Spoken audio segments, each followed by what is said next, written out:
Good morning students. देखिए अब हम तीसरा जो सिद्धांत हमारा वो पढ़ेंगे। दो सिद्धांत हमने पढ़ लिए, परंपरावादी और बहुलवादी। इसके बाद तीसरा सिद्धांत है अभिजन वर्गीय या अभिजातीय सिद्धांत। ये क्या होता है, ठीक है। अब देखो ये जो अभिजन वर्गीय जो अभिजातीय सिद्धांत है, इस पर जोर देने वाले जो समर्थक है उनके नाम हैं रॉबर्ट मिचेल्स, मोस्का, पेरेटो और सी राइट मिल्स, ठीक है। ये ऐसे विचारक हैं जिन्होंने कहा कि एक अभिजन वर्ग होता है, एक अभिजातीय वर्ग होता है जो सरकार को प्रभावित करता है, ठीक है। इन्होंने किस पे जोर दिया? इन्होंने जोर दिया कि एक ऐसा वर्ग भी होता है जो सरकार को प्रभावित करता है। अब सरकार को कैसे प्रभावित करता है वो देखिए। क्या होता है कि समाज में एक प्रभुत्वशाली वर्ग होता है जिसको अपन बोलते हैं प्रभुत्वशाली वर्ग। जैसा कि मानो कोई एक क्षेत्र है, उसमें एक विशेष जाति है, एक विशेष जाति है, अर्थात उस वर्ग उस क्षेत्र में केवल वही जाति निवास करती है, उसकी संख्या ज़्यादा है। जैसे मान लो अपन किसी क्षेत्र को माने तो जैसे मान लो 90% लोग एक जाति के और 10% के बाकी सभी हैं, ठीक है। या 80% लोग एक ही जाति के, बाकी 20% सभी जाति आ गई उसमें। तो ये जो वर्ग है ये 90% 80% प्रभावित करेगा कि नहीं करेगा? सरकार की नीतियों को ये क्या करता है? प्रभावित करता है। सरकार की नीतियों को क्या करता है? ये प्रभावित करता है। अब सरकार की नीतियों को प्रभावित कर रहा है, इसका मतलब क्या हो गया कि इसमें इसका जो हित है वो शामिल होता है। इसका हित क्या होता है? शामिल होता है। यानी कि जो भी कार्य होंगे वो इसी वर्ग के हित में होंगे। जो भी कार्य होंगे किसके हित में होंगे? इस अभिजन वर्गीय अभिजातीय सिद्धांत के पक्ष में होंगे।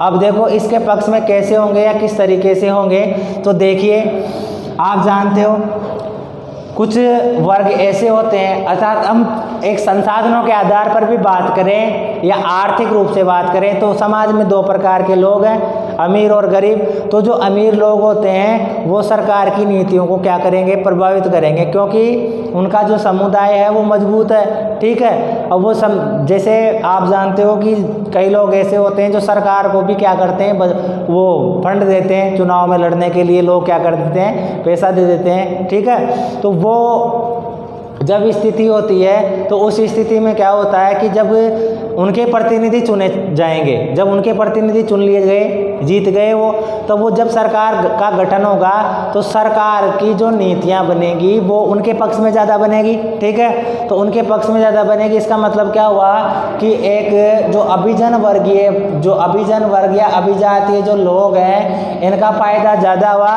किसकी अपेक्षा? जो सामान्य समाज है उसकी अपेक्षा, ठीक है। तो इसका मतलब क्या हुआ? इसमें एक तरीके से हम कहें तो भेदभाव जैसी स्थिति उत्पन्न हो जाती है। इसमें क्या हो जाता है? एक भेदभाव जैसी स्थिति उत्पन्न हो जाती है। कैसे हुई भेदभाव जैसी स्थिति उत्पन्न? वो आपने खुद ने देखा कि जो लोग सरकार को प्रभावित करेंगे वो नीतियां अपने पक्ष में बनवाएंगे। सरकार की जो नीतियां बनेगी वो इनके पक्ष में बनेगी। तो जब नीतियां इनके पक्ष में बन रही है इसका मतलब है इनका हित इसमें शामिल है, इनका हित ज़्यादा साध्य होगा, और जो सामान्य नागरिक है या सामान्य समाज है उसका हित इतना साध्य नहीं होगा। तो इसका मतलब क्या है कि ये जो सिद्धांत है ये सिद्धांत इस अभिजन वर्गीय वर्ग पर या अभिजातीय वर्ग पर जोर देता है। और इसके विचारक आपने देखे ही, विचारक कौन कौन से हैं? जैसे रॉबर्ट मिचेल्स है, मोस्का है, पेरेटो है, सी राइट है, मिल्स है, ठीक है। इन्होंने इस बात पर जोर दिया कि समाज में ऐसा वर्ग होना चाहिए और ऐसे वर्ग के द्वारा जो सरकार है उसमें भागीदारी भी होनी चाहिए। लेकिन हम एक तरीके से देखें तो ये कहेगी ये तो प्रभावित करेगा सरकार को, ये जो वर्ग है ये तो क्या करेगा? प्रभावित करेगा। लेकिन इसको बताने वाले, इस सिद्धांत को बताने वाले कौन है? Robert Michels, Mosca, Pareto, Wright Mills. ये लोग ऐसे हैं जिन्होंने इसके बारे में हमें बताया, ठीक है। जैसे अलग अलग सिद्धांत तो उसके अलग अलग दार्शनिक आप पढ़ते जा रहे हैं, तो इसमें से ये भी आप क्या याद रख लोगे? दो इसके विचारक याद रख लोगे और इसकी परिभाषा याद रख लोगे कि ये क्या होता है, किस तरीके से होता है, ठीक है। इसके बाद में देखिए नंबर 4, जो चौथा सिद्धांत है उसको हम कहते हैं समाजवादी सिद्धांत। नंबर 4 क्या है? समाजवादी सिद्धांत। समाजवादी से पहले मैं आपको मार्क्सवादी सिद्धांत बता देता हूँ, ठीक है।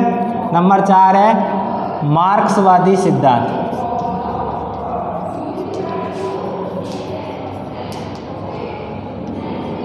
अब देखो मार्क्सवादी सिद्धांत क्या होता है या मार्क्सवादी सिद्धांत किसे कहते हैं। बिल्कुल सिंपल है, आप ध्यान रखना।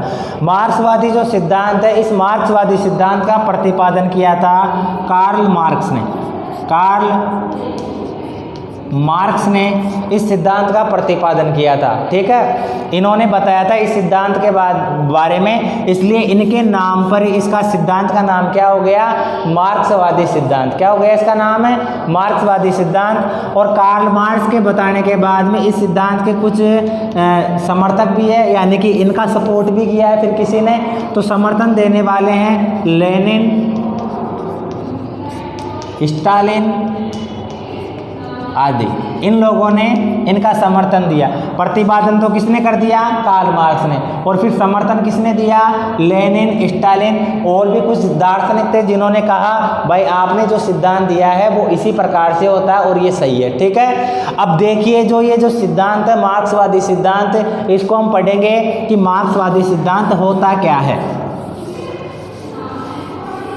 देखो मार्क्सवादी सिद्धांत का मतलब ये है, इस कार्ल मार्क्स ने, अर्थात जो विचारक जिसने प्रतिपादन किया कार्ल मार्क्स, उसने ये बताया कि समाज में दो प्रकार के वर्ग होते हैं। दो प्रकार के वर्ग होते हैं। समाज में कितने प्रकार के वर्ग होते हैं, दो प्रकार के वर्ग होते हैं। अब दो प्रकार के वर्गों के नाम आते हैं, आप समझ गए होंगे। एक तो कौन है, अमीर, और दूसरे कौन है, गरीब। दो प्रकार के लोग देखते हैं ना, एक तो अपन बोलते हैं गरीब और एक बोलते हैं हम अमीर। और अपन देख के ही बता सकते हैं, ये तो स्थिति और जो संरचना और जो ढांचा होता है ना उसको देख कर ही बता देंगे अपन। अगर अपन किसी झोंपड़ी के बाहर से निकलेंगे तो अपन कह देंगे यार ये तो गरीब है, ठीक है। और अपन किसी महल के सामने से या बड़े मकान के सामने से, ठीक है, या किसी विला के सामने से निकलेंगे तो अपन कह देंगे यार ये तो बहुत अमीर है ना। तो अपन ही अंदाजा लगा लेते हैं इस बात का, तो किसके आधार पर, उनकी स्थिति के आधार पर कि कौन से लोग गरीब है, कौन से लोग है अमीर है। अब देखो ये जो अमीर वर्ग है, इस अमीर वर्ग को क्या बोलते हैं, इस अमीर वर्ग को पूंजीपति वर्ग बोलते हैं। क्या बोलते हैं, पूंजीपति वर्ग, या हम कहें तो इन्हें शासित वर्ग भी बोलते हैं, शासित वर्ग, ठीक है। गरीब जो वर्ग होता है, इस गरीब वर्ग को हम बोलते हैं श्रमिक वर्ग। श्रमिक जानते हो जो मजदूरी वगैरह करते हैं, श्रमिक वर्ग। और श्रमिक वर्ग को ही हम क्या बोलेंगे, शोषित वर्ग। शोषित वर्ग, शासित का मतलब जो शासन करता है या जो शोषण करता है, और शोषित का मतलब जिसका शोषण होता है, जिसका शोषण होता है। किसका शोषण होता है, गरीबों का होता है, अमीरों का थोड़ी होता है, गरीबों का ही होता है। पूंजीपति जिनके पास में पूंजी ज़्यादा है। पूंजीपति का मतलब क्या हुआ, जिनके पास में पूंजी अधिक है या पूंजी ज़्यादा है। और जो श्रमिक वर्ग है, इस श्रमिक वर्ग का मतलब क्या हुआ, जो मेहनत मजदूरी करते हैं वो श्रमिक वर्ग में आएंगे, ठीक है। और गरीब अमीर आप जानेंगे, तीनों मतलब आप ये समझो ये पर्यायवाची हो गए तीनों, और ये तीनों पर्यायवाची हो गए, है ना। इन गरीब को ही श्रमिक बोलेंगे, श्रमिक को ही शोषित बोलेंगे, ठीक है। अमीर को ही पूंजीपति बोलेंगे, पूंजीपति को ही शासित बोलेंगे, ठीक है। अब देखो होता क्या है कि समाज में जो संसाधन पाए जाते हैं, मनुष्य को आजीविका चलाने के जो संसाधन है, वो संसाधन है 20% ये लोग हैं। संख्या कितनी है अमीरों की समाज में, मुख्य रूप से 20% लोग हैं। कितने लोग हैं, 20% लोग। लेकिन इनके पास में संसाधन होते हैं 80%। कितने होते हैं, 80%। कितने होते हैं, 80%। और ये जो गरीब लोग हैं इनकी संख्या होती है 80%, लेकिन इनके पास में संसाधन मात्र होते हैं 20%। इसका मतलब क्या हुआ, बिल्कुल उल्टा हो गया है। तो 20% लोग हैं जिनके पास में तो 80% संसाधन है, और 80% लोग हैं जिनके पास में मात्र 20% संसाधन है। उल्टा हो गया ना।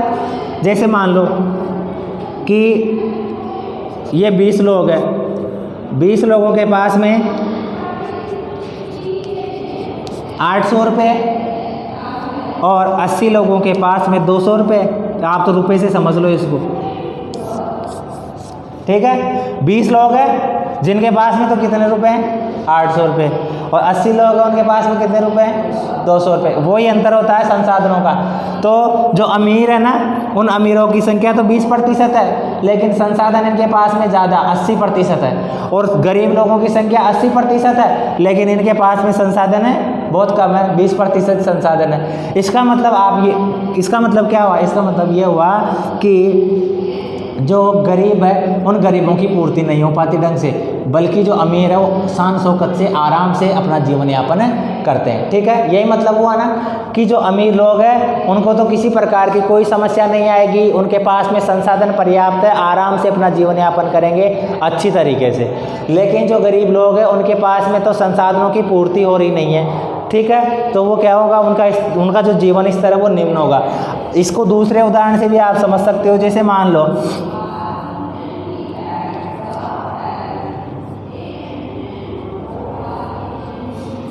दो लोग हैं जिनके पास में तो 8 रोटियां हैं खाने के लिए। ठीक है, 2 लोग हैं जो 8 रोटियां है उनके पास में, तो दोनों लोगों के लिए पर्याप्त हो जाएगी ना ये। लेकिन इधर 8 लोग हैं और इनके पास में 2 ही रोटियां हैं, उल्टा हो गया ना। तो अब क्या होगा, इनकी पूर्ति हो जाएगी क्या? नहीं होगी ना। तो वही सिस्टम है इसमें, वही विचारधारा है कि जो गरीब लोग हैं उनकी पूर्ति नहीं होगी। अब पूर्ति नहीं होगी तो फिर क्या होगा, इनमें लड़ाई झगड़ा चलेगा, जिसको अपन बोलते हैं वर्ग संघर्ष। क्या बोलते हैं? वर्ग संघर्ष बोलते हैं इसको अपन। वर्ग संघर्ष का मतलब है 2 वर्ग थे ना, ये पूंजीपति और श्रमिक वर्ग, अमीर और गरीब वर्ग थे ना, तो वर्गों में क्या हो रहा है? संघर्ष हो रहा है, इसीलिए इसको क्या बोलेंगे? वर्ग संघर्ष। और अगर क्वेश्चन आ जाए कि वर्ग संघर्ष के बारे में किसने बताया था, तो किसने बताया था? कार्ल मार्क्स ने बताया था। किसने बताया था? कार्ल मार्क्स ने। अब देखो वर्ग संघर्ष चल रहा है, अब वर्ग संघर्ष चल रहा है, तो अब आप जानते हैं एक तरफ 20 लोग हैं, एक तरफ 80 लोग हैं। अरे संघर्ष चलेगा, लड़ाई होगी, जीतेगा कौन?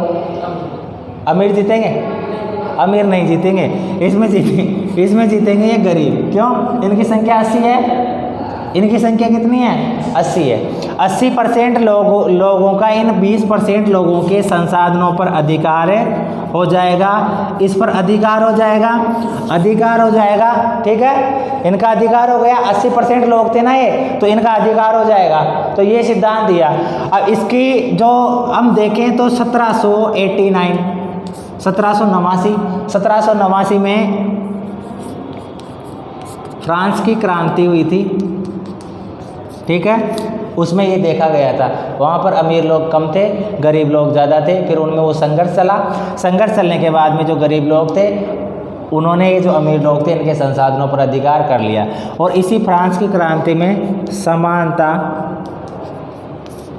स्वतंत्रता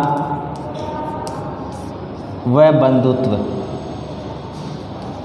इस पर जोर दिया गया। समानता, स्वतंत्रता और बंधुत्व, समानता, स्वतंत्रता और बंधुत्व पर जोर दिया गया। कौन सी क्रांति में? फ्रांस की क्रांति हुई थी 1789 में। ठीक है, उसमें ये देखा गया था वर्ग संघर्ष, और तब कार्ल मार्क्स ने बताया था। ठीक है, इसके बाद में देखिए 5वां सिद्धांत बच गया आपका लास्ट। 5वां सिद्धांत कौन सा है? 5वां सिद्धांत कौन सा है? समाजवादी सिद्धांत। समाजवादी सिद्धांत। ठीक है, अब इसके बाद देखो समाजवादी सिद्धांत क्या होता है।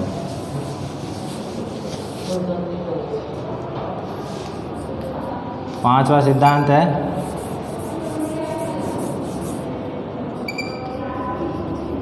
समाजवादी सिद्धांत। समाजवादी सिद्धांत का मतलब ये है, आप तो सीधा सीधा ये समझो कि इसमें जो भागीदारी रहेगी, अर्थात जो भी हित होंगे वो समाज के लिए ही होंगे। ठीक है, समाजवादी का मतलब यही है। ये जो समाजवादी सिद्धांत है ना, इस समाजवादी सिद्धांत की जो उत्पत्ति हुई है वो एक तो जो परंपरावादी सिद्धांत है जिसको अपन उदारवादी बोलते हैं ना, परंपरावादी प्लस मार्क्सवादी, परंपरावादी प्लस मार्क्सवादी। देखो परंपरावादी सिद्धांत पहला वाला था, ठीक है, जिसमें हमने देखा था व्यक्ति बुद्धिमान होता है, समान होता है, एक जैसा होता है ना। और इसके बाद में हमने पढ़ा था ये लास्ट में भी मार्क्सवादी। इन दोनों को प्लस कर देंगे, जोड़ देंगे, तीसरा कौन सा निकल के आएगा? समाजवादी। यानी कि समाजवादी सिद्धांत में परंपरावादी के भी गुण हैं और मार्क्सवादी के भी गुण हैं, दोनों के गुण हैं। तो इसमें क्या है, आर्थिक समानता पे बल दिया गया था ना, इस पे आर्थिक समानता, इस पे आर्थिक समानता पे बल दिया गया था। और इस पे किस पे जोर दिया गया था, स्वतंत्रता पे जोर दिया गया था ना, स्वतंत्रता पे जोर दिया गया था, समानता पे जोर दिया गया था, निष्पक्ष न्यायपालिका पे जोर दिया गया था। ठीक है, तो ये इसके गुण और ये इसके गुण, इन सबको मिक्स करके कौन सा सिद्धांत प्रतिपादित किया गया, समाजवादी सिद्धांत। अब समाजवादी जो सिद्धांत है, उस समाजवादी सिद्धांत ये कानून पर विश्वास करता है, व्यक्ति की स्वतंत्रता पर, जो व्यक्तिगत स्वतंत्रता है उस पर भी जोर देता है, सामाजिक स्वतंत्रता पर भी जोर देता है। ठीक है, हाँ, एकता अखंडता की बात करता है, मूल्यों पर विचार करता है। इस तरीके से क्या है, ये अनेक चीज़ें हैं। अब देखो, ये जो समाजवादी सिद्धांत है, इस सिद्धांत के भी समर्थक है, जैसे हमारे